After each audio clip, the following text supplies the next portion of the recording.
Okay, welcome students, welcome to my YouTube channel once again. আজকে class 10 এর আমরা গ্যাসের চ্যাপ্টার করছিলাম, তো গ্যাসের চ্যাপ্টারের এটা হচ্ছে থার্ড ভিডিও। এই চ্যাপ্টারের শেষ অংশে আমরা চলে এসেছি, তবুও আরেকটা ভিডিও প্রয়োজন পড়বে, টোটাল ভিডিও 4টে হবে। এই 3 নম্বর ভিডিও যেটা, সেটাতে যে বিষয়গুলো আমরা ডিসকাস করব সেটা হচ্ছে চাপের সূত্র থেকে পিটি লেখচিত্র, তারপর অ্যাভোগাড্রো প্রকল্প, তারপর আদর্শ গ্যাস সমীকরণ প্রতিষ্ঠা করব, তারপর যে সূত্রগুলো আমরা আজকে শিখছি তার উপর কিছু গাণিতিক সমস্যাবলী সমাধান করব। এই হচ্ছে মোটামুটিভাবে আজকের লেসন ফ্লো বলতে পারো। ওকে, তো চলো শুরু করা যাক। আমরা চাপের সূত্র দিয়ে শুরু করব। আমরা এর আগের দিন চার্লসের সূত্র পড়েছিলাম এবং বয়েল ও চার্লসের সমন্বয় সূত্র পড়েছিলাম। এবার যদি চাপের সূত্র আমরা আলাদাভাবে নাও জানি, তাতেও ওই যে সমন্বয় সূত্রটি আছে, বয়েল ও চার্লসের সমন্বয় সূত্র কী ছিল? সমন্বয় সূত্রটি ছিল PV/T ইজ কনস্ট্যান্ট, এই ছিল। তো এখান থেকে কিন্তু চাপের সূত্র পাওয়া যায়। এখান থেকে চাপের সূত্র পেতে গেলে কি করতে হবে? যদি ভি কনস্ট্যান্ট হয়, ভি যদি কনস্ট্যান্ট হয় তাহলে কি দাঁড়াচ্ছে? P/T is a constant, new constant হবে, সেই জন্য এটাকে কে ড্যাশ লিখলাম। অর্থাৎ ভি যদি কনস্ট্যান্ট হয়, ভিটা নিচে নিয়ে আসো, কে এর নিচে, আচ্ছা লিখি এখানে, তাহলে এটা K/V, K/V, ভি তো কনস্ট্যান্ট ধরেছি, তাহলে K/V is a new constant. সুতরাং আলটিমেটলি কি দাঁড়ালো? P varies as T। এটাই কিন্তু বাস্তবে চাপের সূত্র। তবে এই সূত্রটা বিজ্ঞানী গে লুসাক এই সূত্রটা অ্যাকচুয়ালি দিয়েছিলেন। তো তিনি যেভাবে দিয়েছেন স্টেটমেন্টটা, সেটা আমরা একটু আমাদের জানা দরকার। যদিও স্টেটমেন্টটার মিনিং কিন্তু এটাই। কথা বুঝতে পারছো আমি কি বলতে চাচ্ছি? আমরা যদি চাপের সূত্র নাও জানি, এখান থেকেই চাপের সূত্র পাওয়া যায়। চাপের সূত্র মানে চাপের সাথে উষ্ণতার সম্পর্ক কী? সম্পর্ক কী? সমানুপাতি। অবশ্যই এই ক্ষেত্রে কি কি ধ্রুবক থাকবে? আয়তন ধ্রুবক তো থাকতেই হবে, যেমন তোমরা দেখলে। এছাড়া ভর ধ্রুবক থাকতে হবে। যে কোনো সূত্রেই, এই চার্লসের সূত্র বা বয়েলের সূত্র বা চাপের সূত্র, প্রত্যেকটিতেই কিন্তু গ্যাসের ভর, যেটাকে আমরা মোল সংখ্যা দিয়ে প্রকাশ করি, এবং অন্য একটা কোয়ান্টিটি কনস্ট্যান্ট থাকছে। গ্যাসের ভর এই তিনটা সূত্রের প্রত্যেকটাতেই কনস্ট্যান্ট। তবে এই সূত্রে ভরের সঙ্গে অন্য যে কোয়ান্টিটিটা কনস্ট্যান্ট সেটা হচ্ছে ভি। তাহলে N and V is constant. Okay, যদি N অর্থাৎ গ্যাসের পরিমাণ এবং গ্যাসের আয়তন কনস্ট্যান্ট হয়, তাহলে গ্যাসের চাপ তার পরম উষ্ণতার সমানুপাতিক। তো এটাকে গে লুসাক যেভাবে স্টেটমেন্টটা দিয়েছিলেন, সেই স্টেটমেন্টটা একদম এক্স্যাক্টলি চার্লসের সূত্রের মতো পাই। তার মানে চার্লসের সূত্রের যে গাণিতিক রূপটা লিখেছিলাম আমরা, সেটা ছিল এরকম, তো VT equal to V0 into 1 plus T/273। তাহলে চাপের সূত্রের গাণিতিক রূপ কী হবে? PT equal to P0 into 1 plus T/273। তো দুটো সূত্র আলাদা করে মনে রাখার দরকার নেই, একই, একদম মানে ওয়ার্ড টু ওয়ার্ড সেম।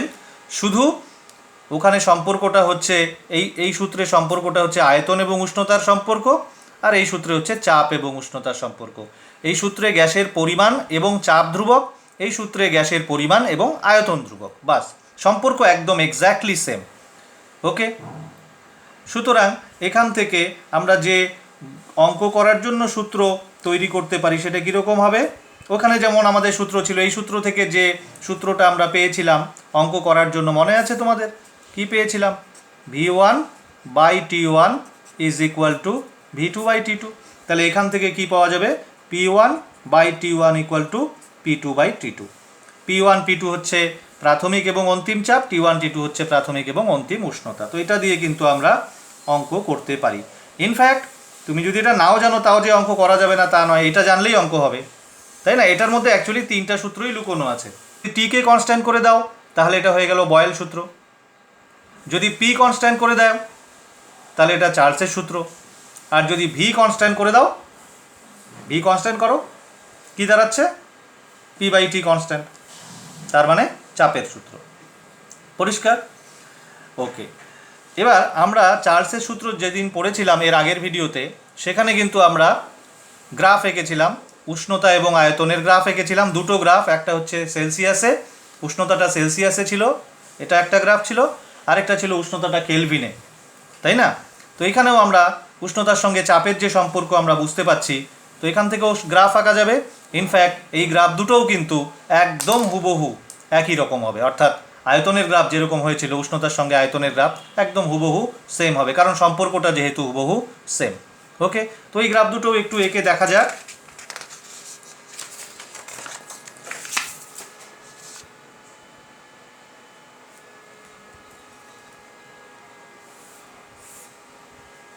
এই ধরো টি ডিগ্রি সেলসিয়াস, আর এই হচ্ছে গ্যাসের চাপ পি। তো এই ক্ষেত্রে কি হয় আমরা জানি, এরকম হয়, আর এইটা হচ্ছে -273 ডিগ্রি সেলসিয়াস। -273 ডিগ্রি সেলসিয়াসকে আমরা পরম শূন্য উষ্ণতা বলি। এই উষ্ণতায় কিন্তু গ্যাসের চাপও শূন্য হয়। আমরা এতদিন জানতাম যে আয়তন শূন্য হয়, তো আয়তন শূন্য হলে চাপও শূন্য হয়। তো পরম শূন্য উষ্ণতার বিকল্প সংজ্ঞাও এটা দেওয়া যেতে পারে এখান থেকে, যে উষ্ণতায় গ্যাসের চাপ শূন্য হয়। বোঝা গেল? আর এটা ছিল সেলসিয়াস স্কেলে, উষ্ণতাটা সেলসিয়াস স্কেলে ছিল। এবার যদি আমরা উষ্ণতাটা কেলভিন স্কেলে প্রকাশ করি, তো সেই ক্ষেত্রে গ্রাফটা কীরকম দেখতে হয় এটাও আমরা এঁকেছিলাম ওখানে। এই মূলবিন্দুগামী হবে, কারণ এই উষ্ণতাটা হচ্ছে 0 কেলভিন, বা এটাই হচ্ছে অ্যাকচুয়ালি পরম শূন্য উষ্ণতা। বোঝা গেল? আমরা যদি দুটি ভিন্ন আয়তনে আঁকি, ধরো এটা V1 আয়তনে গ্রাফ, ধরো আরেকটা আয়তনে আঁকলাম V2 which is greater than V1, তাহলে কোন দিক দিয়ে হবে গ্রাফটা?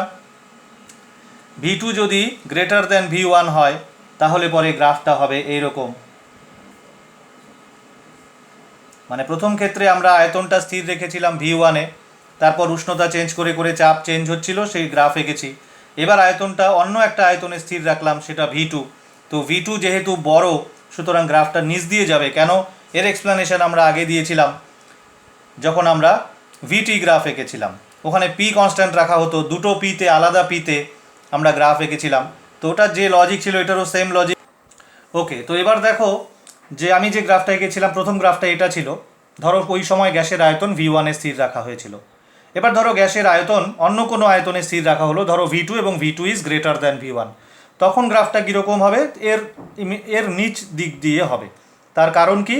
তার কারণ আমরা এটা আগে ওই যখন আমরা VT গ্রাফ এঁকেছিলাম তখনও কিন্তু আমি এই ব্যাপারটা বলেছিলাম, তোমাদের যদি মনে থাকে। যে কোনো একটা উষ্ণতা চুজ করে তুমি দেখো যে কোন ক্ষেত্রে, অর্থাৎ কোন চাপে আয়তন বেশি এবং কোন চাপে আয়তন কম, সেখান থেকেই আমরা বুঝতে পারি। ধরো এই উষ্ণতাটা আমি চুজ করলাম। ওকে, এবার আমি লাইন টানলাম, যে লাইনটা এই দুটো গ্রাফকে দুটো বিন্দুতে ছেদ করলো, A এবং B বিন্দুতে। ওকে, তাহলে এই উষ্ণতায় যখন গ্যাসের আয়তন V1, তখন চাপ কত? এই যে P1। আবার এই সেম উষ্ণতায় যখন গ্যাসের আয়তন V2, তখন চাপ কত? এই যে P2। তো আমরা বলেছি V2 গ্রেটার দ্যান V1। এই আয়তনটা এটার চাইতে বড়, উষ্ণতা তো একই, তাহলে বয়েল সূত্র চিন্তা করো। বয়েল সূত্র দিয়ে এই আয়তনটা যদি বড় হয়, উষ্ণতা যেহেতু সেম, তাহলে এর করেসপন্ডিং চাপটা কম হতে হবে বয়েল সূত্র অনুযায়ী।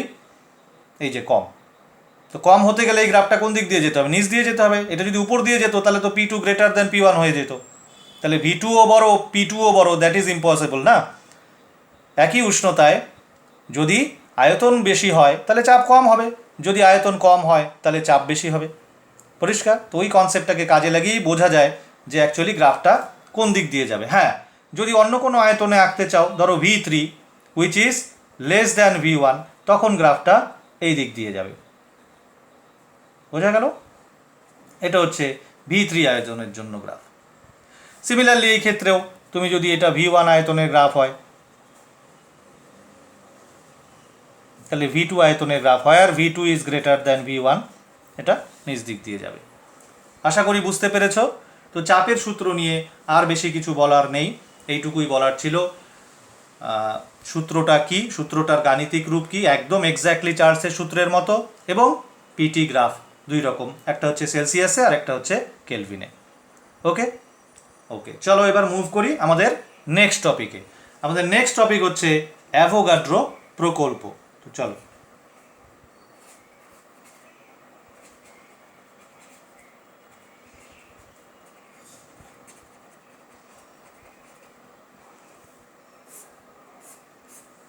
প্রথমে বলি প্রকল্প মানে কি।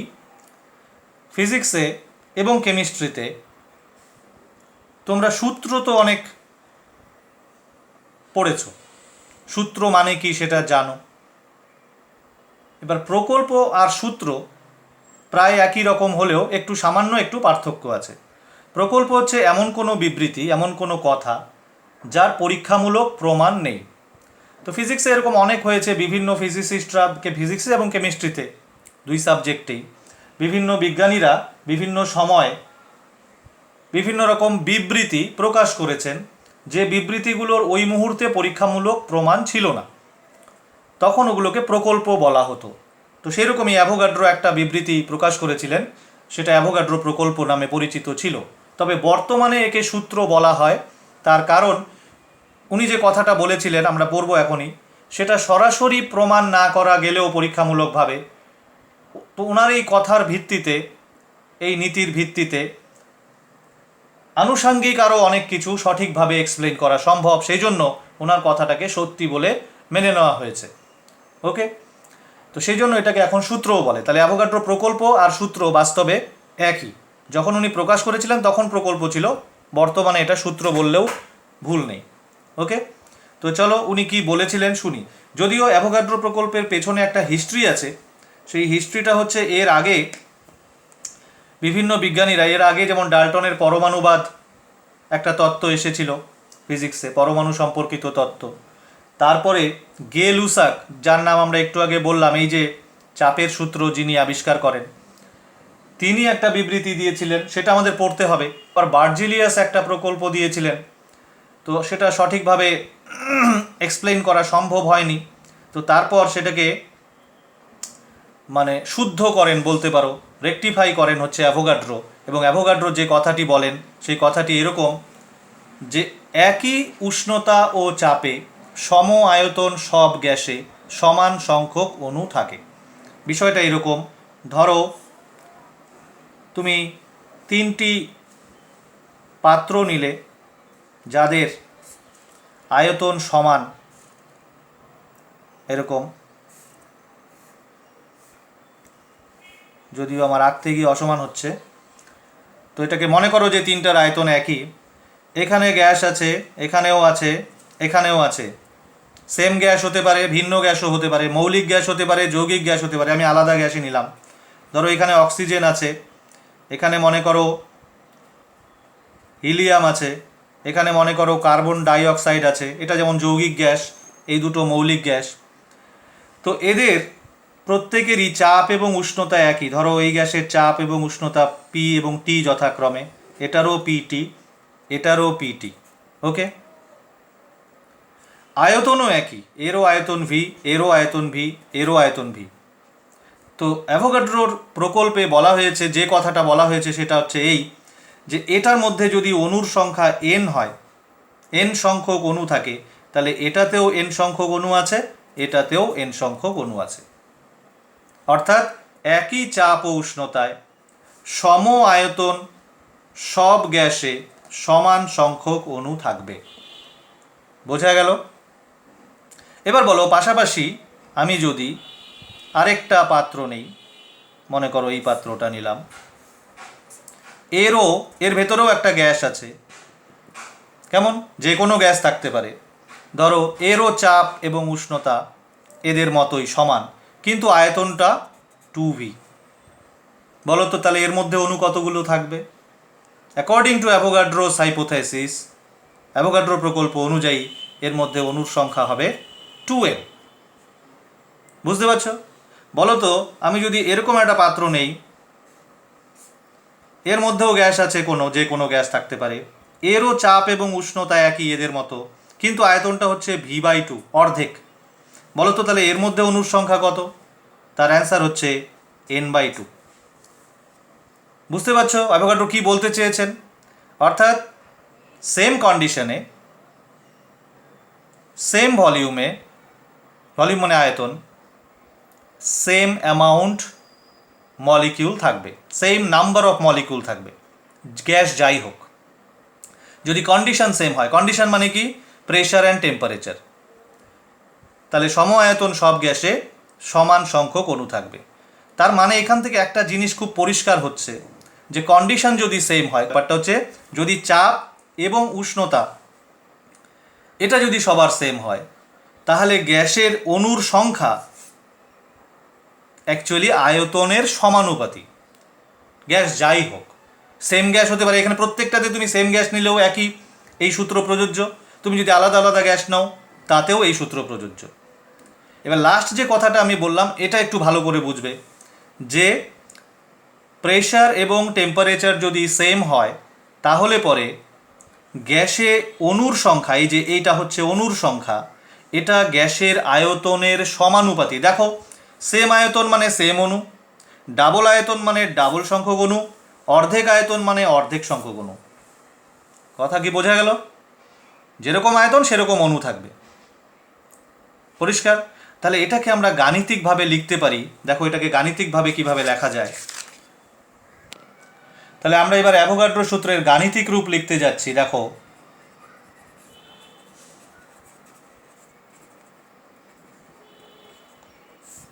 কি লিখব? ভি মানে আয়তন, ভ্যারিজ অ্যাজ অণুর সংখ্যা। এবার অণুর সংখ্যা না লিখে আমি না মোল সংখ্যাও লিখতে পারি, স্মল এন। অণুর সংখ্যা ক্যাপিটাল এন লিখছিলাম আমি এতক্ষণ, এটা স্মল এন লেখা যায়। কেন একটু পরে বলছি। হোয়েন কি কি কনস্ট্যান্ট থাকতে হবে? P and T are constants. Avogadro মূলত এই কথাটাই বলেছেন যে চাপ এবং উষ্ণতা যদি সমান হয় তাহলে গ্যাসের অণুর সংখ্যা, এই জায়গাটা অণুর সংখ্যা বলেছেন উনি, আমি এখানে মোল সংখ্যা লিখেছি যেটা গ্যাসের পরিমাণকে নির্দেশ করে, সেটা গ্যাসের আয়তনের সঙ্গে সমানুপাতিক। যত বেশি আয়তন থাকবে তত বেশি অণু থাকবে, মানে তত বেশি গ্যাসের পরিমাণ হবে, সোজা কথা। বা গ্যাসের পরিমাণ যত বেশি হবে তত ওর আয়তন বেশি হবে, উল্টো দিক থেকে যদি বলো। এন মানে কি? মোল সংখ্যা। মোল দিয়ে কি বোঝায়? গ্যাসের পরিমাণ বোঝায়, তাই না? যেমন 1 মোল অক্সিজেন মানে 32 গ্রাম অক্সিজেন, 2 মোল অক্সিজেন মানে 64 গ্রাম অক্সিজেন, 1 মোল কার্বন ডাইঅক্সাইড মানে 44 গ্রাম কার্বন ডাইঅক্সাইড, 2 মোল মানে 88 গ্রাম, হাফ মোল মানে 22 গ্রাম। বোঝা গেল? তো অ্যাকচুয়ালি মোল সংখ্যা দিয়ে আমরা গ্যাসের পরিমাণকে বা গ্যাসের ভরকে প্রকাশ করি বলতে পারো। তাহলে গ্যাসের আয়তন অ্যাকচুয়ালি গ্যাসের ভরের সমানুপাতিক, গ্যাসের পরিমাণের সঙ্গে সমানুপাতিক। এবার আমি কেন অণুর সংখ্যাটাকে মোল সংখ্যা করে দিলাম, তার কারণ আমরা এটা জানি যে অ্যাকচুয়ালি গ্যাসের অণুর সংখ্যা তার মোল সংখ্যার সমানুপাতিক। এটাও তো আমরা জানি, এটা আমরা আগেই শিখেছি, ক্লাস 9-এ শিখেছি যে 1 মোল যে কোনো পদার্থে, in 1 mole of any substance, সেটা গ্যাস হোক বা সলিড হোক বা লিকুইড হোক, তার মধ্যে যে অণু থাকে সেটা ফিক্সড, এবং সেটাকে আমরা অ্যাভোগাড্রো সংখ্যা নামে চিনি। সেটা হচ্ছে 6.02 ইন্টু 10⁻23 অ্যাপ্রক্সিমেটলি। ঠিক কি না? তাহলে 1 মোলে যদি এতগুলো অণু থাকে, 2 মোলে এর ডাবল, 3 মোলে এর 3 গুণ, হাফ মোলে এর অর্ধেক, তার মানে অ্যাকচুয়ালি গ্যাসের অণুর সংখ্যা তার মোল সংখ্যার সমানুপাতিক না? তাহলে অণুর সংখ্যা যদি মোল সংখ্যার সমানুপাতিক হয় তাহলে অ্যাভোগাড্রো সূত্রকে আমি এইখানে অণুর সংখ্যার পরিবর্তে মোল সংখ্যাও বসাতে পারি, নো প্রবলেম। তো এটাই কিন্তু অ্যাভোগাড্রো সূত্রের গাণিতিক রূপ। বোঝা যাচ্ছে? তাহলে এটাকে যদি আমি একটু এক্সটেন্ডেড ফর্মে লিখি তাহলে আমরা এটাকে এরকম লিখতে পারি, V1/N1 = V2/N2। এটা দিয়ে কিন্তু আমরা গাণিতিক সমস্যা, ছোট ছোট গাণিতিক সমস্যা সমাধান করতে পারি। বুঝতে পেরেছ? ওকে ওকে, এবার একটু বলি যে এই যে অ্যাভোগাড্রো সূত্র যেটা আমরা এতক্ষণ ধরে পড়লাম, এই অ্যাভোগাড্রো সূত্রের আমি বললাম যে একটা হিস্ট্রি আছে। তো আমি কমপ্লিট হিস্ট্রিটা আমাদের সিলেবাসে অন্তর্ভুক্ত নয়। তো যাই হোক, যেটা একটুখানি বলতে হয় সেটা হচ্ছে এইটা, যে অ্যাভোগাড্রো এই সিদ্ধান্তে আসলেন কিভাবে, অ্যাভোগাড্রো কিভাবে বুঝলেন যে একই চাপ ও উষ্ণতায় সম আয়তন সব গ্যাসে সমান সংখ্যক অণু থাকবে। তো সেটা হচ্ছে বিভিন্ন পরীক্ষালব্ধ ফলের ভিত্তিতে তিনি এই সিদ্ধান্তে আসেন। তার মধ্যে একটা, সেটা হচ্ছে যে একই চাপ ও উষ্ণতায় সব গ্যাসের মোলার আয়তন না প্রায় সমান হয়। এটা একটা পরীক্ষালব্ধ ফল। আর মোলার আয়তন মানে কি? ধরো কোনো গ্যাসের কোনো একটা নির্দিষ্ট চাপ ও উষ্ণতায় এন মোল গ্যাস আছে মনে করো, তো এন মোল গ্যাসের আয়তন হচ্ছে ভি, তাহলে 1 মোল গ্যাসের আয়তন কত? V/N। তো এটা বিভিন্ন গ্যাসের ক্ষেত্রে একই উষ্ণতায় বের করে, একই চাপ ও উষ্ণতায় বের করে দেখা গেছে যে এটা কনস্ট্যান্ট হয়। এইটা একটা পরীক্ষালব্ধ ফল। এবং এটারই আরেকটু এক্সটেনশন হচ্ছে যে অ্যাট এসটিপি মানে কি? স্ট্যান্ডার্ড টেম্পারেচার অ্যান্ড প্রেশার, অথবা নর্মাল টেম্পারেচার অ্যান্ড প্রেশারও বলতে পারো, অর্থাৎ 0 ডিগ্রি সেলসিয়াস উষ্ণতা এবং 76 সেন্টিমিটার পারদ চাপে এই V/N এর যে লিমিটিং ভ্যালু সেটা সব গ্যাসের ক্ষেত্রে সমান, সেটা হচ্ছে, এর মানটা হচ্ছে 22.4 লিটার। বুঝতে পারছো? তো এই যে তথ্যগুলো, এগুলো পরীক্ষালব্ধ তথ্য, কিন্তু অ্যাভোগাড্রোর আগে এই ভ্যালুগুলো, এই পরীক্ষালব্ধ তথ্যগুলো মানে পাওয়া গেছিলো আর কি। গ্যাস সম্পর্কিত বিভিন্ন পরীক্ষা নিরীক্ষা করে এই জিনিসগুলো জানা গেছিল যে একই চাপ ও উষ্ণতায় মোলার আয়তন, এটা মোলার আয়তন বলে এটাকে, V/N মানে মোলার আয়তন, এটা কনস্ট্যান্ট হয়। এবং এসটিপিতে বা প্রমাণ চাপ ও উষ্ণতায় এই মোলার আয়তনের মান হয় সব গ্যাসের ক্ষেত্রেই একই, সেটা হচ্ছে 22.4 লিটার। এই তথ্যগুলোর উপরে ভিত্তি করে অ্যাভোগাড্রো কিন্তু এই সূত্রে বা এই সিদ্ধান্তে উপনীত হন। বুঝতে পারছো? মোল সংখ্যা, এই V/N কনস্ট্যান্ট, এটার মানে তাই না, এই যে V/N কনস্ট্যান্ট, এই যে V1/N1, V2/N2, V3/N3, V4/N4 equal to constant. বুঝতে পেরেছ? তো V/N কনস্ট্যান্ট হওয়ার মানেটাই হচ্ছে কিন্তু, যেটা অ্যাভোগাড্রো বিবৃতি যেটা দিয়েছেন সেটা হচ্ছে যে একই চাপ ও উষ্ণতায় সম আয়তন সব গ্যাসে সমান সংখ্যক অণু থাকে। ওকে, আচ্ছা, আরেকটা কথা বলি, সেটা হচ্ছে এই যে তথ্যটা দেখতে পাচ্ছ, খুব ইম্পর্টেন্ট একটা তথ্য কিন্তু আমাদের। দেখবে আমরা একটু পরে যখন আদর্শ গ্যাস সমীকরণ প্রতিষ্ঠা করব এবং সেখান থেকে আর এর মান নির্ণয় করব, সেই ক্ষেত্রে আমাদের এই তথ্যটা ইউজ করতে হবে। এছাড়াও অন্যান্য বহু জায়গায় বিভিন্ন সমস্যা, গাণিতিক সমস্যা সমাধান করার জন্য কিন্তু আমাদের এই তথ্যটা প্রয়োজন হবে। তো এটা মনে রাখতে হবে যে এসটিপিতে বা প্রমাণ তাপমাত্রা ও চাপে যে কোনো গ্যাসের মোলার আয়তন হচ্ছে 1 মোল গ্যাসের আয়তন হচ্ছে 22.4 লিটার। গ্যাসটা যা খুশি হোক, মৌলিক হোক, যৌগিক হোক। ওকে ওকে এবার দেখো যে অ্যাভোগাড্রো সূত্রের, আমরা তো অ্যাভোগাড্রো সূত্র শিখলাম, তো অ্যাভোগাড্রো সূত্রের সাহায্যে আমি একটু আগে বলেছিলাম যে অ্যাভোগাড্রো সূত্রটার যে হিস্ট্রি, সে যেখান থেকে এসছে আর কি, সেটা হচ্ছে গে-লুসাকের একটা সূত্র ছিল, যেটাকে গে-লুসাকের গ্যাস আয়তন সূত্র বলে। সেই সূত্রটা ব্যাখ্যা করা যাচ্ছিল না তৎকালীন যে তত্ত্ব ছিল সেই তত্ত্বের সাহায্যে। অ্যাভোগাড্রো সূত্রের সাহায্যে কিন্তু গে-লুসাকের সূত্রের ব্যাখ্যা দেওয়া যায়। তো সেটাই আমরা এবার একটু দেখব। এটা হচ্ছে বলতে পারো অ্যাভোগাড্রো সূত্রের একটি প্রয়োগ, সেটা হচ্ছে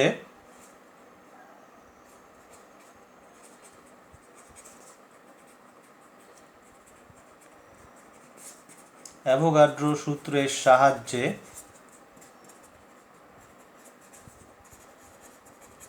গে-লুসাকের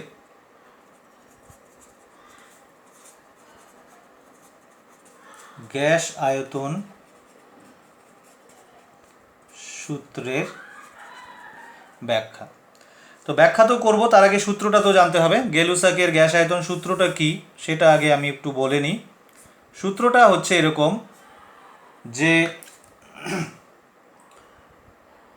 গ্যাসীয় পদার্থ যখন বিক্রিয়া করে, ধরো দুটো গ্যাস বিক্রিয়া করলো, করে একটা কিছু উৎপন্ন হলো, ধরো যেটা উৎপন্ন হলো সেটাও গ্যাস, তাহলে ওদের বিক্রিয়ক এবং বিক্রিয়াজাত পদার্থ যারা, ধরো এ এবং বি দুটো গ্যাস, এ আর বি বিক্রিয়া করে উৎপন্ন করলো সি। সি গ্যাস হোক বা না হোক, এ আর বি এরা সব সময় পূর্ণ সংখ্যার সরল অনুপাতে যুক্ত হয়ে যৌগ গঠন করবে যদি এরা গ্যাস হয়। এটা হচ্ছে প্রথম কথা। আর যদি সিও গ্যাস হয়, তাহলে সি এর সাথে এ ও বি এর যে অনুপাত, সেই অনুপাতটাও কিন্তু পূর্ণ সংখ্যার সরল অনুপাতই হবে। আচ্ছা, অনুপাতটা কিসের সেটা আমি বলিনি। এখানে শর্ত আছে, শর্ত হচ্ছে সবাই যদি একই চাপ ও উষ্ণতায় থাকে, অর্থাৎ পি এবং টি যদি সবার একই হয়, তবে এদের আয়তনের অনুপাত, অর্থাৎ এ এবং বি এর আয়তনের অনুপাত পূর্ণ সংখ্যার সরল অনুপাত হবে। যদি সি গ্যাসীয় হয় তাহলে এ বি সি তিনটিরই আয়তনের অনুপাত হবে পূর্ণ সংখ্যার সরল অনুপাত। ধরো এর ভি এ আয়তন, এর ভিবি আয়তন বিক্রিয়া করে এর ভিসি আয়তন তৈরি করলো, এবং এই তিনটি আয়তন হচ্ছে একই চাপ ও উষ্ণতায়, অর্থাৎ তিনটি আয়তনের ক্ষেত্রেই চাপ এবং উষ্ণতার মান সেম। তবে এই সূত্রে বলা হয়েছে যে V A is to VB is to VC এটা হবে পূর্ণ সংখ্যার সরল অনুপাত। পূর্ণ সংখ্যার সরল অনুপাত ব্যাপারটা কি? ধরো এরকম হতে পারে 1:3:2, 2:1:3, কোনো ভগ্নাংশ নেই আর কি, সোজা কথা, বুঝতে পারছো? তাহলে সূত্রটা কি বোঝা গেছে? যে যখন গ্যাসীয় পদার্থ বিক্রিয়া করে তখন বিক্রিয়ক গ্যাসগুলি একই চাপ ও উষ্ণতায় পূর্ণ সংখ্যার, মানে তাদের যে আয়তনের অনুপাত একই চাপ ও উষ্ণতায়, সেটা হচ্ছে পূর্ণ সংখ্যার সরল অনুপাত হবে। যদি V A is to VB করো শুধু, পূর্ণ সংখ্যার সরল অনুপাত অবশ্যই হবে। যদি উৎপন্ন পদার্থ গ্যাসীয় হয় তাহলে একই চাপ, ওই চাপ ও উষ্ণতায় তিনটির যদি অনুপাত করো, তিনটা আয়তনের আর কি, তাদেরও কিন্তু অনুপাত পূর্ণ সংখ্যার সরল অনুপাত হবে। ওকে, আচ্ছা, তো এটা প্রমাণ করা যায় বা ব্যাখ্যা করা যায় অ্যাভোগাড্রের সূত্রের সাহায্যে। আমরা এই উদাহরণটাই নিচ্ছি। মনে করো এ এবং বি দুটি গ্যাস বিক্রিয়া করে সি তৃতীয় একটি গ্যাস উৎপন্ন করলো। এবার মনে করো যে এর এ সংখ্যক অণু বি এর বি সংখ্যক অণু বিক্রিয়া করেছে, এর ফলে সি এর সি মানে এই এবিসিগুলো ক্যাপিটাল আর এগুলো স্মল, সি এর সি সংখ্যক অণু উৎপন্ন হয়েছে। তাহলে এগুলো ছোট ছোট পূর্ণ সংখ্যা, কারণ অণুর সংখ্যা তো আর ভগ্নাংশ হয় না। তাহলে এ বি সি কিন্তু ছোট ছোট পূর্ণ সংখ্যা, এটা মাথায় রাখো। এবার ধরো যে এ গ্যাসের ভি আয়তনে অণুর সংখ্যা হচ্ছে এন। তো ভি আয়তনে যদি অণুর সংখ্যা এন হয় তাহলে পরে এন সংখ্যক অণুর আয়তন ভি, উল্টা করে যদি লেখো ওর এন সংখ্যক অণুর আয়তন হচ্ছে ভি, তাহলে এ সংখ্যক অণু ওর বিক্রিয়া করেছে, দেখো এ সংখ্যক অণুর আয়তন কত হবে? V A by N. তাহলে একই চাপ ও উষ্ণতায়, এটা গেল এ এর ক্ষেত্রে, হ্যাঁ। বি এরও অ্যাভোগাড্রো সূত্র অনুসারে আমরা কি লিখতে পারি? একই চাপ ও উষ্ণতায় ওরও ভি আয়তনে অণুর সংখ্যা কত থাকবে? এন। তার মানে এন সংখ্যক অণুর আয়তন ভি। তাহলে ওর তো বি সংখ্যক অণু বিক্রিয়া করেছে, তাহলে বি সংখ্যক অণুর আয়তন হচ্ছে VB by N. Similarly C এর ক্ষেত্রেও একই কথা প্রযোজ্য। সি এর ক্ষেত্রে এই আয়তনটা কত হবে? আমি একবারে নিচের লাইনটা লিখছি, ভিসি বাই এন। বুঝতে পারছো? আমরা কি বের করলাম? আমরা ধরে নিলাম যে এ গ্যাসের স্মল এ সংখ্যক অণু বি গ্যাসের স্মল বি সংখ্যক অণু বিক্রিয়া করে সি গ্যাসের স্মল সি সংখ্যক অণু উৎপন্ন হয়েছে, তিনটি গ্যাস। এবার ধরলাম যে এই চাপ এবং এই উষ্ণতায় এ গ্যাসের ভি আয়তনে এন সংখ্যক অণু আছে। উল্টা করে বলো, তাহলে এন সংখ্যক অণুর আয়তন কত? ভি। তাহলে এ সংখ্যক অণুর আয়তন কত? কারণ ওর এ সংখ্যক অণু বিক্রিয়া করছে, V A by N. Simple, এটা ঐকিক নিয়ম। সিমিলারলি বি গ্যাসেরও অ্যাভোগাড্রো সূত্র এইখানে প্রয়োগ হচ্ছে। দেখো একই চাপ ও উষ্ণতায় সম আয়তন সব গ্যাসে সমান সংখ্যক অণু থাকে, তাহলে বি গ্যাসের ভি আয়তনে অণুর সংখ্যা কত? এন। তাহলে এন সংখ্যক অণুর আয়তন ভি, তাই না? তাহলে বি সংখ্যক অণুর আয়তন VB by N. Similarly C গ্যাসের ক্ষেত্রেও এটা হবে ভিসি বাই এন। সুতরাং আমরা যদি এবার এই আয়তনটা আসলে কি, এটা হচ্ছে এ গ্যাসের যতটুকু আয়তনের সাথে বি গ্যাস বিক্রিয়া করেছে, এটা কি? এটা হচ্ছে বি গ্যাসের আয়তন ভিবি। এটা কি? এটা হচ্ছে সি গ্যাসের আয়তন। এই যে ভি এটা হচ্ছে এইটা, ভিবিটা হচ্ছে এইটা, ভিসিটা হচ্ছে এইটা, যেটা আমি একটু আগে বলেছিলাম। ভি এ ভিবি ভিসি কি হতে হবে? পূর্ণ সংখ্যা সরল অনুপাত। দেখা যাক হয় কি না। তাহলে আমরা এবার করি V A is to VB is to V C, V A by N is to V B by N is to V C by N. তো সব তো কেটে যায়, ভি বাই এন কী থাকে, A:B:C। একটু আগে কি বলেছি, ABC তো ছোট ছোট পূর্ণ সংখ্যা, তাহলে এই অনুপাতটা একটা পূর্ণ সংখ্যার অনুপাত, সরল অনুপাত। তার মানে গেল-লুসাকের সূত্র কিন্তু প্রমাণিত হয়ে গেল। তো এইভাবে অ্যাভোগাড্রো সূত্রের সাহায্যে আমরা গেল-লুসাকের গ্যাস আয়তন সূত্র ব্যাখ্যা করতে পারি, যেটা অ্যাভোগাড্রো সূত্র ফিজিক্সে বা কেমিস্ট্রিতে না আসা পর্যন্ত এই জিনিসটা করা যাচ্ছিল না, এই গেল-লুসাকের সূত্রটাকে ব্যাখ্যা করা যাচ্ছিল না। বোঝা গেল? ওকে। তো এবার আমরা চলে যাব আমাদের নেক্সট টপিকে। আমাদের নেক্সট টপিক কী ছিল? আমাদের নেক্সট টপিক ছিল হচ্ছে আদর্শ গ্যাস সমীকরণ। খুব ইম্পর্ট্যান্ট, এবং এর অঙ্কগুলো খুব ইম্পর্ট্যান্ট। হ্যাঁ, কম্পারেটিভলি যে অঙ্কগুলো তোমরা এখন অবধি করেছো, এখন অবধি বলতে বয়েলের সূত্র, চার্লসের সূত্র এবং সমন্বয় সূত্র দিয়ে, তাদের তুলনায় এই আদর্শ গ্যাস সমীকরণ সংক্রান্ত যে অঙ্কগুলো তারা কিন্তু একটু কমপ্লিকেটেড। ওকে, তো আগে বুঝে নেই সমীকরণটা কি, সেটা আগে প্রতিষ্ঠা করে নেই, তারপরে আমরা অঙ্ক করব। তো আদর্শ গ্যাস সমীকরণ, প্রথমে বলি আদর্শ গ্যাস কি। আদর্শ গ্যাস হচ্ছে যে গ্যাস বয়েল এবং চার্লসের সূত্র মেনে চলে।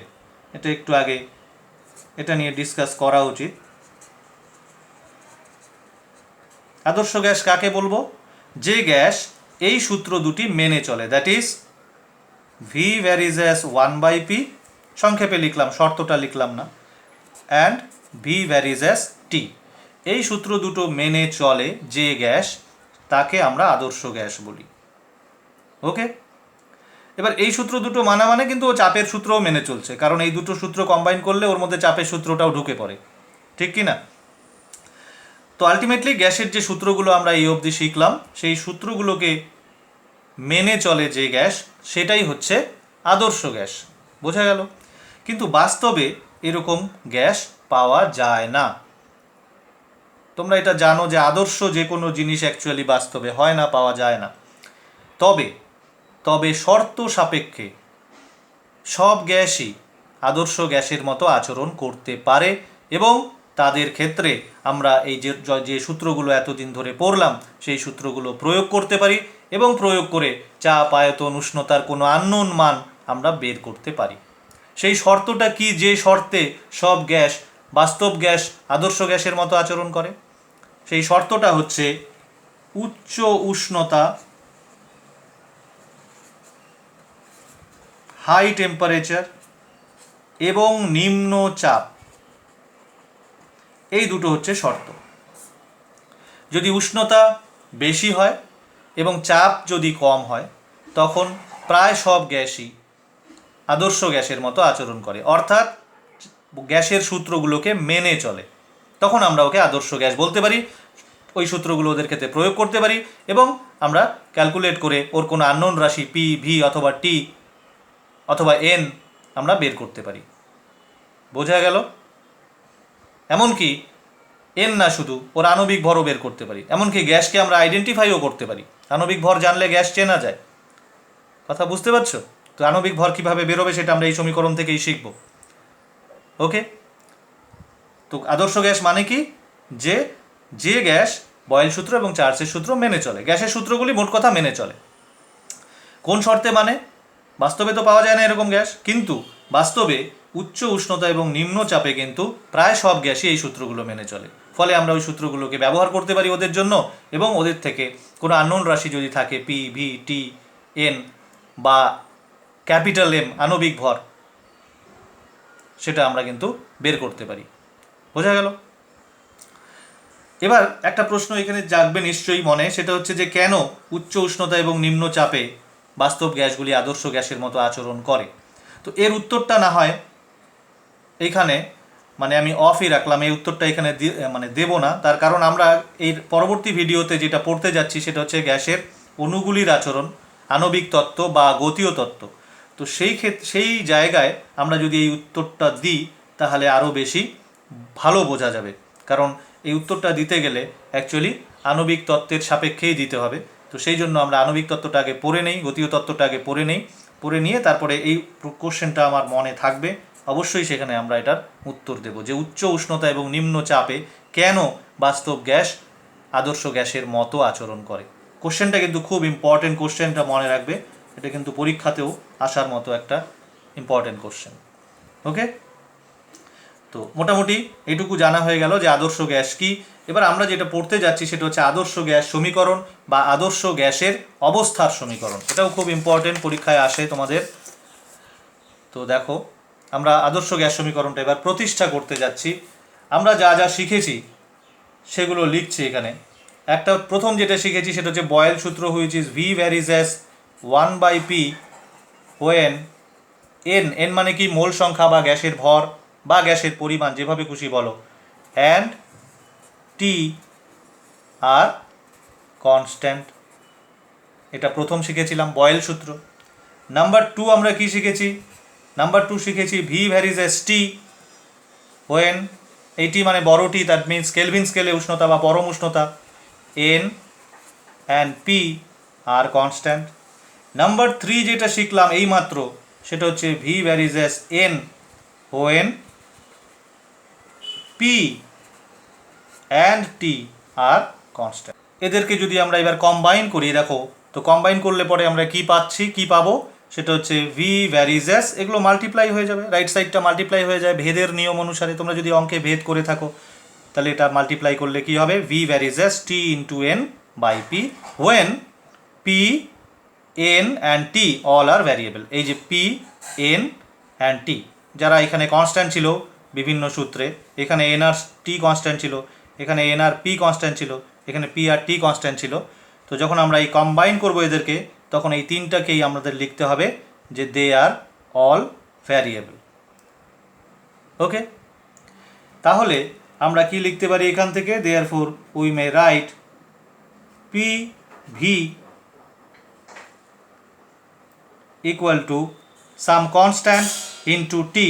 তো এই যে কনস্ট্যান্টটা, এই কনস্ট্যান্টটাকে আমরা লিখি এখানে আর, সেই জন্য সমীকরণটা দাঁড়ায় এন আর টি।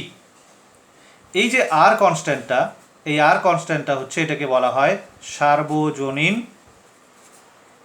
বা ইউনিভার্সাল গ্যাস ধ্রুবক। বোঝা গেল? এই সার্বজনীন গ্যাস ধ্রুবক যেটা আর, এটা অ্যাকচুয়ালি 1 মোল গ্যাসের গ্যাস ধ্রুবক। সার্বজনীন গ্যাস ধ্রুবকের আগে আমাদের অ্যাকচুয়ালি গ্যাস ধ্রুবক কি সেইটা জানা দরকার। গ্যাস ধ্রুবক আমরা অলরেডি কিন্তু পড়েছি, আমরা এই সমীকরণটা পড়েছি, দেখো পিভি ইকুয়াল টু কেটি পড়েছি না, চার্লস ও বয়েলের সমন্বয় সূত্র। তো এই যে কেটা, এই কেটা আমি তখন কি বলেছিলাম যে এটা কিসের উপর ডিপেন্ড করে, এটা গ্যাসের ভরের উপর ডিপেন্ড করে। ওকে, আর এককের উপর ডিপেন্ড করে। তো এইটাই কিন্তু গ্যাস ধ্রুবক, এই কেটাই কিন্তু অ্যাকচুয়ালি এনআর। বুঝতে পারছো? এই কেটা হচ্ছে গ্যাস ধ্রুবক যেটা ভরের উপর নির্ভর করে, এবং 1 মোল গ্যাসের ক্ষেত্রে যদি এন এর মান 1 হয়, তখন এখানে লিখি for 1 mole of any gas K is same. মানে কি, তুমি ধরো 1 মোল অক্সিজেন নিলে, 1 মোল হাইড্রোজেন নিলে, 1 মোল হিলিয়াম নিলে, 1 মোল নাইট্রোজেন নিলে, প্রত্যেকেরই কিন্তু এই কে এর মানটা সেম। বোঝা গেল? সেটাই হচ্ছে, সেই সেমটাই হচ্ছে আর। এই সমীকরণটা আর এই সমীকরণটার মধ্যে কিন্তু কোনো পার্থক্য নেই। দেখো, তোমরা কনফিউজড হবে না। এটা আমি কোথা থেকে করলাম, 3টা সূত্রকে কম্বাইন করলাম। কি কি? বয়েলস ল, চার্লস ল, অ্যাভোগাড্রোস ল, 3টাকে কম্বাইন করে পেলাম এরকম। তো এখানে দেখো ওটাই কিন্তু আসছে পিভি ইকুয়াল টু কেটি। এই যে এই পার্টটা হচ্ছে কে, এটা আমরা আগেই পেয়েছিলাম। এই কেটাকে বলা হয় গ্যাস ধ্রুবক, এটা গ্যাসের ভরের উপর নির্ভর করে। গ্যাসের ভর যদি 1 মোল হয় তাহলে এই কে এর মান সবার একই হয়। 1 মোল যে কোনো গ্যাসের ক্ষেত্রে এই কে এর মানটা সবার মানে একই, সেম। সব গ্যাসের ক্ষেত্রে যেহেতু সেম, এটাকে একটা আলাদা সিম্বল দেওয়া হয়েছে, সেই সিম্বলটাই হচ্ছে আর। এটাকে বলে সার্বজনীন গ্যাস ধ্রুবক। এই যে এখানে এটা আছে, এন হচ্ছে মোল সংখ্যা। বুঝতে পেরেছ? ওকে, এবার এই আর এর আমরা মান নির্ণয় করব। আচ্ছা, আদর্শ গ্যাস সমীকরণ কিন্তু আমাদের এটাই, হ্যাঁ, PV equal to nRT for 1 মোল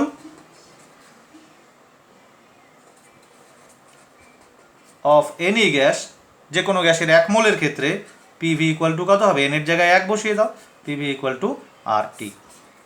খুব পরিচিত একটা সূত্র, বহুল ব্যবহৃত একটা সূত্র, বিভিন্ন জায়গায় আমরা এটা ব্যবহার করব। ওকে ওকে তো আমরা সূত্রটা জেনারেল আমাদের আদর্শ গ্যাস সমীকরণ যেটা এন মোল গ্যাসের ক্ষেত্রে সেটা কি, পিভি ইকুয়াল টু এনআরটি শিখলাম। এবার এই সূত্রটাকে আরেকটা অন্য ফর্মেও লেখা যায়, এখানে আমি লিখছি, একটু দেখো।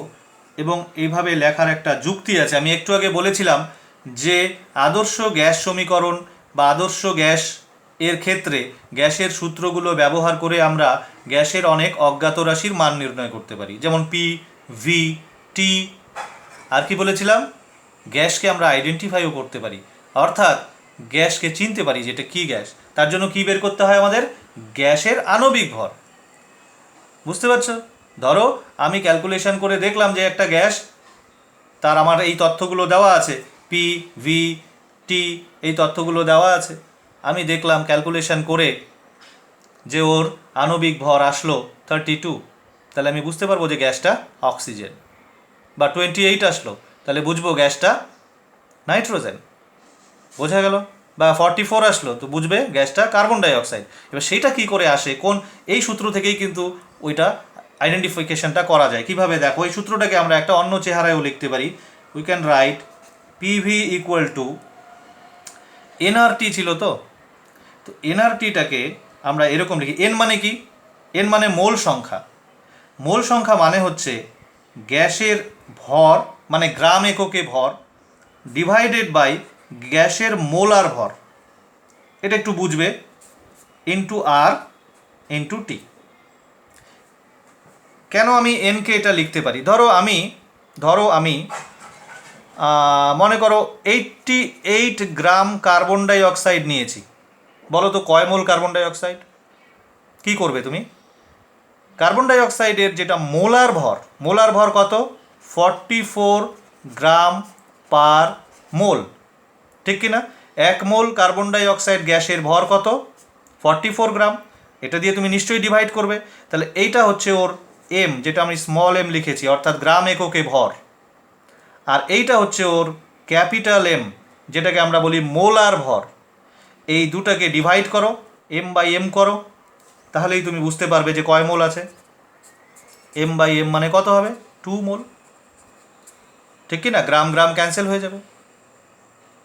88 by 44, 88 gram by 44 gram per mole, gram gram cancel, তাহলে 2 মোল। বোঝা গেল?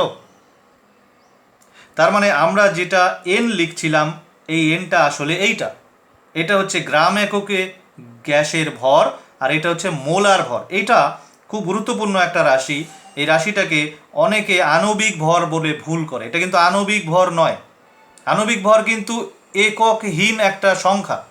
এটা কিন্তু একক আছে, এই যে একক দেখতে পাচ্ছ, গ্রাম পার মোল। ক্লিয়ার? তাহলে এই সূত্রটাকে আমরা যদি এই চেহারায় লিখি, তাহলে কিন্তু আমরা ওই গ্যাসের এম জানতে পারবো, মোলার ভর জানতে পারবো। তো মোলার ভর যদি জানতে পারো, তাহলেই তো গ্যাসটাকে তুমি চিনতে পারবে। কথা বুঝতে পারছো? তো এটারও কিন্তু তাৎপর্য অনেক, সূত্রটার এই চেহারাটার। আমরা যখন অঙ্ক করব, দেখবে আমরা এই চেহারা ইউজ করে অঙ্ক করব। খুব ইম্পর্টেন্ট অঙ্ক আছে এই সূত্রের উপরে, যেখানে আর কি এই ফর্মটা ইউজ করতে হয়, এম বের করতে হয়, এম বের করে বলতে হয় গ্যাসটা কি। বোঝা গেল?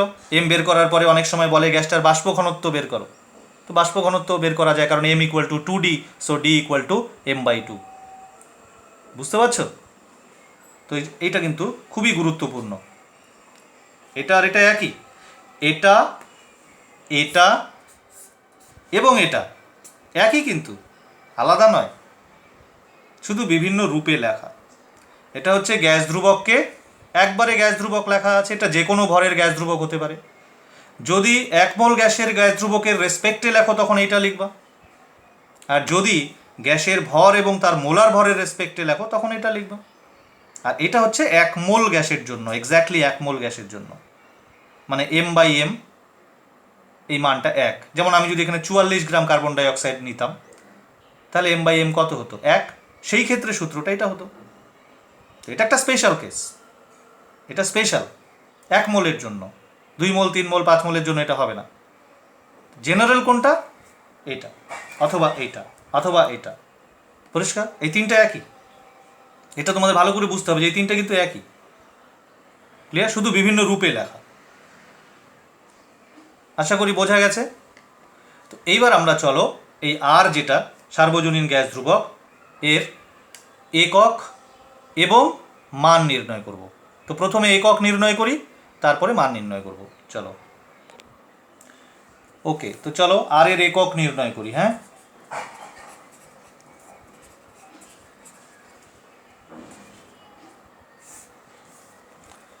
সূত্রটা আগে লিখে নেই। আমাদের সূত্র কি? PV equal to nRT. এবার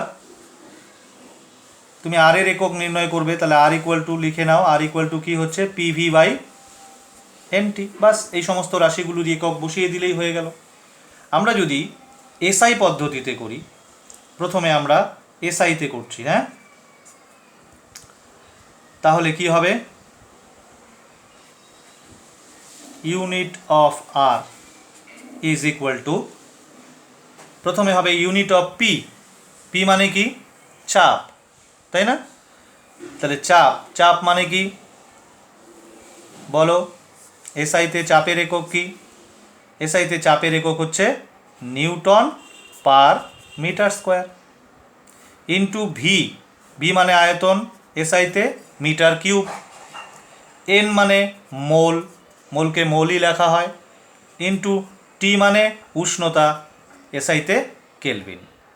তো কি দাঁড়ালো দেখো, এই মিটার স্কোয়ারের সাথে মিটার কিউব কাটলে এটা হয়ে যাবে newton into metre divided by mole into kelvin. Newton into মিটারকে তুমি কিন্তু জুল বলতে পারো। দেখো, বল ইন্টু সরণ, 1 নিউটন মিটার মানে 1 জুল, শক্তির একক। তার মানে পি আর ভি এই দুটো গুণ করে আমরা কি পেলাম? Actually joule. এটা কিন্তু শক্তি প্রকাশ করে। এই পি ইন্টু ভি এই রাশিটা কিন্তু অ্যাকচুয়ালি কি প্রকাশ করে? এটা প্রকাশ করে হচ্ছে এনার্জি, মানে শক্তি। তাহলে এর এসআই একক কি? জুল। এই যে জুল আসছে দেখো, তাহলে জুল। এবার এইভাবে লেখো, joule per mole per kelvin. বাস, শেষ।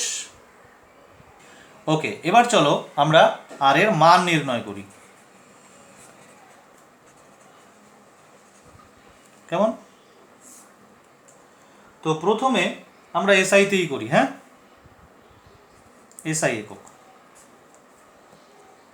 আর ইকুয়াল টু এই ইকুয়েশনটা, that is equal to PV by NT. এবার আমি একটু আগে বলেছিলাম, তোমাদের মনে আছে কিনা, সেটা হচ্ছে অ্যাভোগাড্রো প্রকল্প বা অ্যাভোগাড্রো সূত্র যে আমরা পড়লাম, তো সেটা যে সমস্ত পরীক্ষালব্ধ ফলাফলের ভিত্তিতে তৈরি হয়েছিল, তার মধ্যে একটা হচ্ছে যে অ্যাট এনটিপি বলো আর এসটিপি বলো, at NTP molar volume is for any gas is 22.4 litre. এটা আমরা জানি। যে কোনো গ্যাসের প্রমাণ তাপমাত্রা ও চাপে মোলার আয়তন মানে 1 মোলের আয়তন হচ্ছে 22.4 লিটার। এই তথ্যটাকে তুমি এইখানে ইউজ করতে পারো। তাহলে প্রেশার কত বসাবো বলো? প্রেশার বসাবো আমরা, দেখো, নর্মাল প্রেশার বা স্ট্যান্ডার্ড প্রেশারের মান কত? আমি এই চ্যাপ্টারের শুরুতেই বলেছি, 1.013 into 10⁵ newton per metre square বা পাস্কাল। ভলিউম কত? ভলিউম মানে আয়তন কত? এনটিপিতে দেওয়া আছে, এই যে এটা 22.4 লিটার। তাহলে 22.4। এবার লিটারকে কিন্তু মিটার কিউবে কনভার্ট করতে হবে, কারণ এসআই পদ্ধতিতে আয়তনের একক কিন্তু মিটার কিউব। এবার 1 লিটার মানে কত মিটার কিউব, সেটা আমরা একদম প্রথম দিনের ভিডিওতে কিন্তু বলেছিলাম 1 লিটার মানে হচ্ছে অ্যাকচুয়ালি 10⁻³ মিটার কিউব। বুঝতে পারছো? তাহলে এখানে ইন্টু 10⁻³ করতে হবে, তাহলে এটা মিটার কিউব হয়ে গেল। এটাকে একটু আলাদা রাখো, নাহলে আবার গন্ডগোল লেগে যাবে। পরিষ্কার? নিচে মোল সংখ্যা কত মোল? 1 মোল। 1 মোলের আয়তন এটা, এই যে আয়তনটা বসালাম আমরা, এটা 1 মোলের আয়তন। টি কত? 273 কেলভিন। এবার এই মানগুলোকে তুমি যদি নিয়ে একটু ক্যালকুলেশন করো, তাহলে ক্যালকুলেশন করলে পরে তুমি দেখতে পাবে যে এটা আসবে 8.314 joule per mole per kelvin. এটা মুখস্থ রেখে দিবে, ক্যালকুলেশন পরীক্ষার হলে বসে আর করার কোনো প্রয়োজন নেই। বুঝতে পারছো বিষয়টা? কি কি কি বসালাম আমি এখানে? সূত্রটা তো আমাদের এটা আদর্শ গ্যাস সমীকরণ। 1 মোল গ্যাসের প্রমাণ তাপমাত্রা এবং চাপে আয়তন হয় 22.4 লিটার। এই তথ্যটাকে এখানে জাস্ট পুট করলাম। এই দেখো, প্রমাণ চাপের মান বসিয়েছি, পি ইকুয়াল টু এটা 1.013 ইন্টু 10⁵। এরপরেও আরও দুটো সংখ্যা আছে, তোমরা বসাতে পারো ইচ্ছা করলে। আমি এরপরে 25 আছে। তারপরে আয়তন, প্রমাণ চাপে আয়তন কত? 22.4 লিটার। লিটারে বসালে হবে না, তোমাকে এসআই এককে বসাতে হবে। এসআই একক হচ্ছে মিটার কিউব, আয়তনের এসআই একক। এবার লিটারের সাথে মিটার কিউবের সম্পর্ক এরকম, সেটা বসালাম। নিচে মোল সংখ্যা 1 বসালাম, তাপমাত্রা বসালাম কেলভিনে 273 কেলভিন, কারণ প্রমাণ উষ্ণতা এনটিপি। তো প্রমাণ উষ্ণতা মানে কত? 273 কেলভিন। বসিয়ে এটা গুণ ভাগ করলে পরে যেটা আসবে সেটা হচ্ছে এটা 8.314, বা সংক্ষেপে অনেকে 8.31ও লেখে, joule per mole per kelvin. এটাই হচ্ছে এসআই পদ্ধতিতে আর এর মান। বুঝতে পারছো? আচ্ছা, এটাকেই তুমি যদি সিজিএসে লিখতে চাও, তাহলে তুমি কি লিখবে? ডিরেক্টলি এইখান থেকেও লিখতে পারো, অথবা আয়তনকে এবং চাপকে তুমি সিজিএস একক করে দিলেও হবে, কোনো অসুবিধা নেই, তাই না? এখান থেকে সরাসরি যদি লেখো সিজিএসে কত আসবে? 8.314 ইন্টু 10⁻7 আর্গ হয়ে যাবে। জুলটা, এই জুলটা যদি তুমি আর্গে কনভার্ট করো, তোমরা জানো জুল আর আর্গের কনভার্সন কি? 1 জুল ইকুয়াল টু 10⁻7 আর্গ, সঙ্গে তো এটা থাকবেই মোল পার কেলভিন। তো সিজিএসে করলে কিন্তু মানটা এটা হবে 8.314 ইন্টু 10⁻7। সিজিএস বলতে তোমার এই উপরের এই একক দুটো, অর্থাৎ চাপটা এটা হয়ে যাবে ডাইন পার সেমি স্কোয়ারে, আর এটা হয়ে যাবে সেন্টিমিটার কিউবে। সেটাও আমি করে দেখাচ্ছি, দাঁড়াও বসিয়ে দেখাচ্ছি। এই দেখো, আর ইকুয়াল টু কী ছিল আমাদের? আর ইকুয়াল টু ছিল হচ্ছে আমাদের PV divided by N T. P এর মান বসাও সিজিএসে, প্রমাণ চাপ 1.013 ইন্টু 10⁶ হয়ে যাবে ডাইন পার সেমি স্কোয়ারে, ইন্টু ভি কত হয়ে যাবে? সেন্টিমিটার কিউব এককে বসাতে হবে এবার। তো 1 লিটার মানে 1000 সেন্টিমিটার কিউব।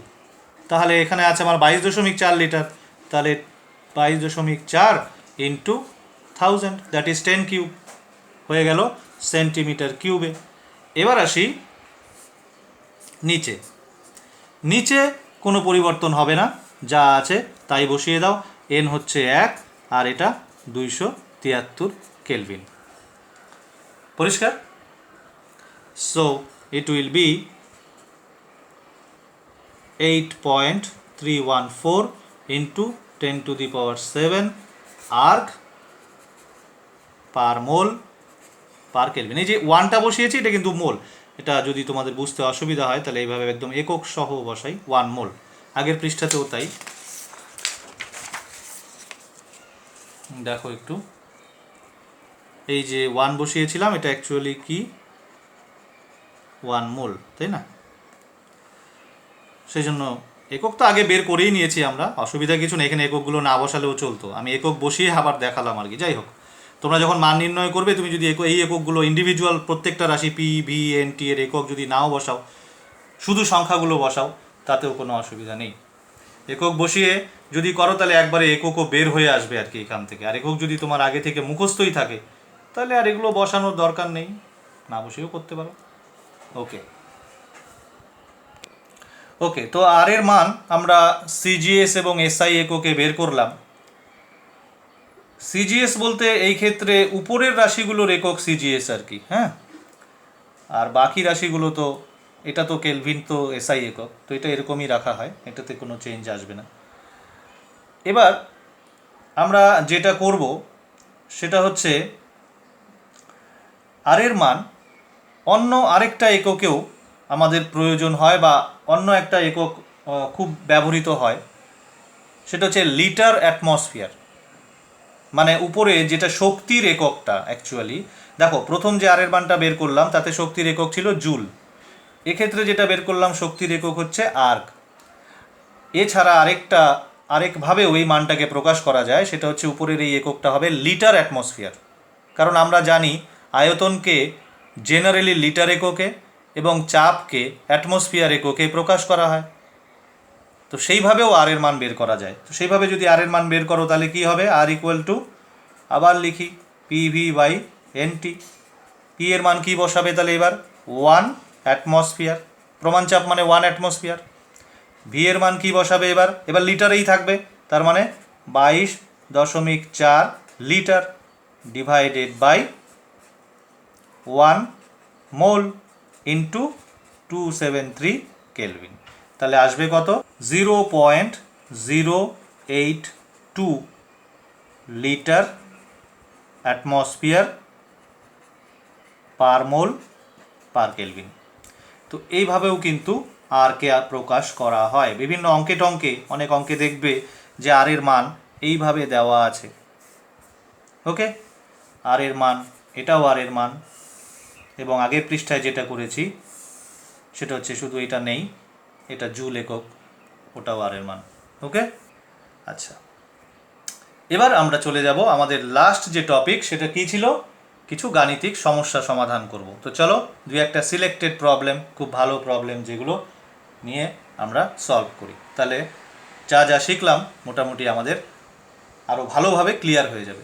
চলো, ওকে, তো আমরা চলে যাচ্ছি এবার গাণিতিক সমস্যায়। আমরা 1 নম্বর যে গাণিতিক সমস্যাটা নিয়েছি, দেখো 4 অ্যাটমসফিয়ার চাপে ও 300 কেলভিন উষ্ণতায় 8 গ্রাম হাইড্রোজেন গ্যাসের আয়তন কত হবে।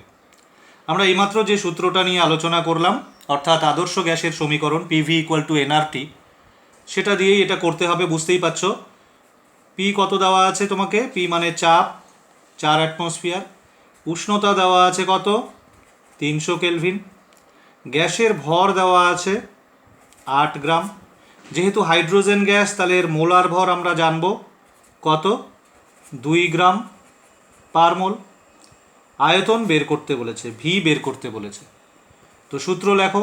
সূত্র কি, পিভি ইকুয়াল টু এনআরটি। এটাকেই একটু মডিফাইড ফর্মে লিখি আমরা, যেটা পরের ফর্মটা লিখেছিলাম, small M by capital M into R T, কারণ আমার এই তথ্যগুলো আছে এখানে, স্মল এম এবং ক্যাপিটাল এম। সরাসরি মোল আমাকে এই অঙ্কে দেয়নি, কত মোল আমাকে বের করে নিতে হচ্ছে এই জন্য। তো আমরা আয়তন বের করব, ভি ইকুয়াল টু তাহলে কী হবে, উপরে হবে এমআরটি, নিচে হবে ক্যাপিটাল এম ইন্টু পি, বাস মান বসিয়ে দাও, এসে যাবে। এখানে করছি এম গ্যাসের ভর 8 গ্রাম, আর সার্বজনীন গ্যাস ধ্রুবক লিটার অ্যাটমসফিয়ার এককে আছে 0.082, উষ্ণতা কেলভিনে আছে 300 কেলভিন। এবার মোলার ভর, হাইড্রোজেনের মোলার ভর 2 গ্রাম পার মোল ইন্টু প্রেশার কত 4 অ্যাটমসফিয়ার। তো এই 8-এর সাথে 4 দুগুণ 8 কাটা, তাহলে এই দুটো গুণ করলে যেটা হবে সেটাই অ্যান্সার। 3 দুগুণ 6, 3 আটা 24, আর এইদিকে দুটো শূন্য, 3 ঘর পরে দশমিক, দ্যাট মিন্স 24.6। একক কি হবে, একক হবে হচ্ছে লিটার। কেন, কারণ আর এর একক লিটার অ্যাটমসফিয়ার ছিল, বাকি সব একক দেখো ক্যান্সেল হয়ে যাবে, এখানে লিটার এককটা থাকবে। ওকে, তো খুব সিম্পল। ওকে, চলো 2 নম্বর প্রবলেমে চলে যাচ্ছি। আমাদের প্রবলেম নাম্বার 2 দেখো, সেটা হচ্ছে 25 ডিগ্রি সেলসিয়াস উষ্ণতায় 750 মিলিমিটার চাপে 0.324 গ্রাম গ্যাসের আয়তন যদি 280 সেন্টিমিটার কিউব হয়, তাহলে গ্যাসটার আণবিক গুরুত্ব কত। আণবিক গুরুত্ব বের করতে হবে। কী কী তথ্য আছে, তথ্যগুলো আগে লিখি। উষ্ণতা দেওয়া আছে 25 ডিগ্রি সেলসিয়াস, কেলভিন করতে হবে, তাহলে 273 plus 25 kelvin, which will be 298 kelvin. চাপ পি 750 মিলিমিটার পারদ। আচ্ছা, এই জায়গাটাতে চাপ কিন্তু আমাদের এই এককে বসানো যাবে না, কারণ চাপের এটা একক নয়। এভাবে চাপকে লেখা হয় ঠিকই, কিন্তু চাপের কিন্তু এটা কোনো স্ট্যান্ডার্ড একক নয়, এটা মনে রাখতে হবে। পরে আমি চেঞ্জ করব, আপাতত লিখে রাখি। গ্যাসের ভর দেওয়া আছে, গ্যাসের ভর কত? 0.324 গ্রাম, এবং আয়তনও দেওয়া আছে, সেটা হচ্ছে 280 সেন্টিমিটার কিউব। ওকে, এবার আমাকে আণবিক গুরুত্ব বের করতে হবে। তাহলে আমাদের যে আদর্শ গ্যাস সমীকরণ, সেই আদর্শ গ্যাস সমীকরণের কোন ফর্মটা আমরা ব্যবহার করব? পিভি ইকুয়াল টু, যেহেতু আণবিক গুরুত্ব বের করতে বলছে, তাহলে আমি এই ফর্মটা ব্যবহার করব, m/m ইন্টু RT। এখান থেকে আমি যদি এই বড় এমটা বের করতে পারি, তাহলে এটার একক আছে, এটার একক হচ্ছে গ্রাম পার মোল। গ্রাম পার মোলে আমার অ্যান্সারটা আসবে। তারপরে শুধু সংখ্যাটা যদি আমি লিখে দিই, সেটাই আণবিক গুরুত্ব। কারণ মোলার ভর আর আণবিক গুরুত্ব কিন্তু সংখ্যাগতভাবে সমান, শুধু মোলার ভরের একক আছে, আণবিক গুরুত্বের একক নেই, এইটুকুই পার্থক্য। তাহলে আমার এম বের করতে হবে। মোট কথা এম এর মানটা পেয়ে গেলেই হয়ে গেল, ওটাই উত্তর। তো চলো এমকে এখানে বের করে রাখি। তাহলে এম ইকুয়াল টু কত হবে? এম ইকুয়াল টু হবে M into RT divided by P V, তাই না? এবার মান বসানোর পালা। স্মল এম কত দেওয়া আছে? 0.324 গ্রাম এককে। আর এবার আর এই অঙ্কটাতে দেওয়া নেই, তো যেহেতু তুমি দেখো তুমি কিন্তু এম গ্রামে বসাচ্ছ, আর সবচেয়ে বড় কথা এম গ্রামে তো বসবেই, এটা তো ঠিকই। তুমি পি এবং ভি কি এককে বসাচ্ছ তার উপরে ডিপেন্ড করবে যে তুমি আর কি এককে বসাবে। কেমন? তো পি এখানে মিলিমিটার এইচজিতে আছে, আর ভি তো সেন্টিমিটার কিউবে আছে, তার মানে এটা সিজিএসে আছে। তাহলে পিটাকেও আমি সিজিএসে বসাবো। তাহলে অবশ্যই আর এর মানটা আমাকে বসাতে হবে সিজিএস এর মানটা, যেটা আমরা বের করেছিলাম 8.31 ইন্টু 10⁻7 আর পার মোল পার কেলভিন। টি কত? টি হচ্ছে 298 কেলভিন এককে। নিচে কি আছে? প্রেশার। এইবার একটা যে সমস্যাটার কথা আমি বলেছিলাম সেটাকে অ্যাড্রেস করতে হবে। কি সমস্যা? যে এটা তো চাপের একক নয়, মিলিমিটার তো আর চাপের একক নয়। এবার এটাকে চাপের এককে, স্ট্যান্ডার্ড চাপের এককে এই মানটাকে প্রকাশ করতে হবে। তো মিলিমিটারকে প্রথমে তুমি সেন্টিমিটার করো, তাহলে এটা হয়ে যাবে 75। তারপরে পারদের ঘনত্ব সিজিএস পদ্ধতিতে 13.6 ইন্টু অভিকর্ষজ ত্বরণ। কারণ চাপের যে ফর্মুলা সেটা হচ্ছে H ρg। এইচ মানে পারদস্তম্ভের উচ্চতা, রো মানে পারদের ঘনত্ব, জি মানে অভিকর্ষজ ত্বরণ। রোকে ডিও লিখতে পারো, ছোট ডিও লেখে অনেকে। ওকে, তাহলে এই সূত্রটা দিয়ে আমি চাপের ভ্যালুটা স্ট্যান্ডার্ড এককে বের করব। 75কে মিলিমিটারে ছিল 750, সেন্টিমিটারে 75 হলো। পারদের ঘনত্ব 13.6 গ্রাম পার সেন্টিমিটার কিউব, সিজিএস এটাই মান। আর জি এর মান হচ্ছে সিজিএস পদ্ধতিতে 980 সেন্টিমিটার পার সেকেন্ড স্কোয়ার। বসে গেল ইন্টু 280, যেটা ছিল তোমার আয়তন সেন্টিমিটার কিউবে। তাহলে এককের কোনো সমস্যা নেই, আমরা সিজিএসে সব বসিয়েছি, শুধু উষ্ণতা কেলভিনে আছে, আর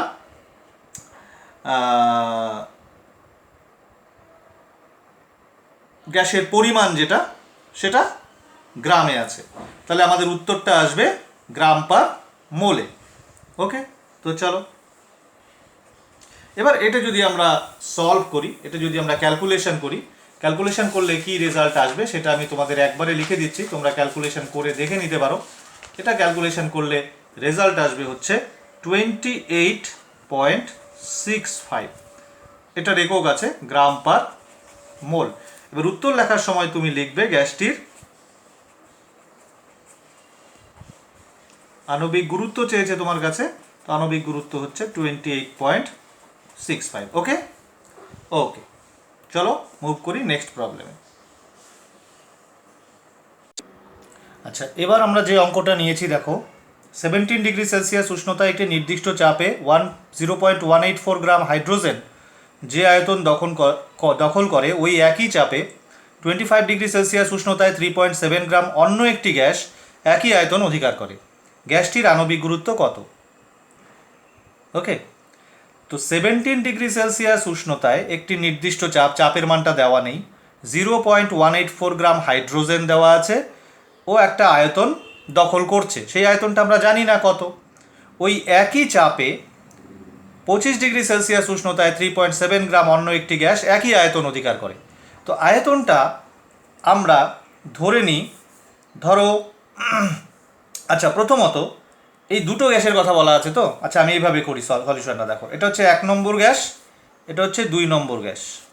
ওকে, এর উষ্ণতা কত ধরলাম, এটা T1, 17°C, that is 273 plus 17 kelvin equal to 290 kelvin. গ্যাসের ভর দেওয়া আছে M1 কত, 0.184 গ্রাম। হাইড্রোজেন দেওয়া আছে, তার মানে এর মোলার ভর হচ্ছে 2 গ্রাম পার মোল। চাপ দেওয়া নেই, আয়তন দেওয়া নেই, এই দুটো রাশি এখানে মিসিং, কিন্তু বলেছে যে একটা নির্দিষ্ট চাপে আছে এবং একটা আয়তন দখল করছে। তো ধরে নিলাম আমরা চাপ আছে P এবং ওই চাপে যে আয়তনটা ওর আছে সেটা হচ্ছে V। এটা 1 নম্বর গ্যাস। 2 নম্বর গ্যাস হচ্ছে, এটা কি গ্যাস কিচ্ছু বলেনি, এটাতে বলেছে যে ওই একই চাপ, তার মানে চাপটা একই, চাপটা P হবে, P, উষ্ণতা হচ্ছে 25°C, তাহলে এটাকে T2 ধরো। তাহলে T2 আমরা কত লিখব, T2 লিখব 273 plus 25 kelvin, that is equal to 298 kelvin. আচ্ছা, এর ভর দেওয়া আছে এই গ্যাসটার ভর হচ্ছে 3.7 গ্রাম। এই গ্যাসটার যেটা মোলার ভর সেটা দেওয়া নেই, অ্যাকচুয়ালি এটাই কোশ্চেন কিন্তু এটা বের করতে বলেছে, এবং আয়তন এটারও V। এর চাপ সমান, এর আয়তন সমান, বাকি রাশিগুলো আলাদা। কথা পরিষ্কার? তাহলে এর M2টা কত পারবে করতে? কি করলে বের হবে? আমরা PV ইকুয়াল টু, আমাদের যে সমীকরণ লাগবে এটা সলভ করতে সেটা হচ্ছে, বুঝতেই পারছো, PV equal to small m by capital M into RT। এটা দুটোর ক্ষেত্রেই লেখা যাবে, এটার ক্ষেত্রেও লেখা যাবে, এটার ক্ষেত্রেও লেখা যাবে, যাবে কি না? দেখো PV কিন্তু এরও যা এরও তাই, ঠিক কি না? তাহলে এর ক্ষেত্রে তুমি লিখবে PV equal to M1 by M1 into R into T1।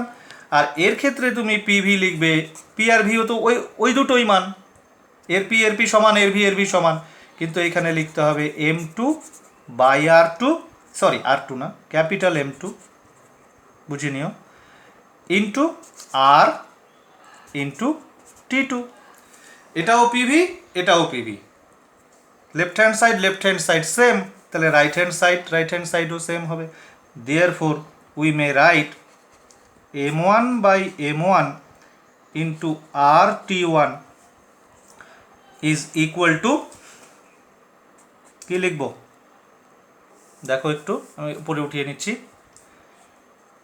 M2 by M2 into RT2। পরিষ্কার? তো আর দুই পাশ থেকে ক্যান্সেল হয়ে যাচ্ছে, তাহলে তোমাকে বের করতে হবে M2। তো M2-র আমরা একটা রাশিমালা তৈরি করে নেই, তারপরে আমরা করে দিচ্ছি। ওকে, দেখে নাও কি ছিল সম্পর্কটা আমাদের last, M1 by M1 into T1 equal to M2 by M2 into T2। এটাকে আমি অন্য পেজে নিয়ে যাচ্ছি। ওকে,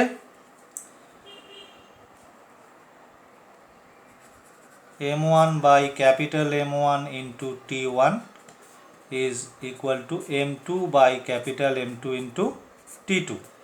তোমাকে এই M2টা বের করতে হবে। তো M2 ইকুয়াল টু কী হবে বলে দাও।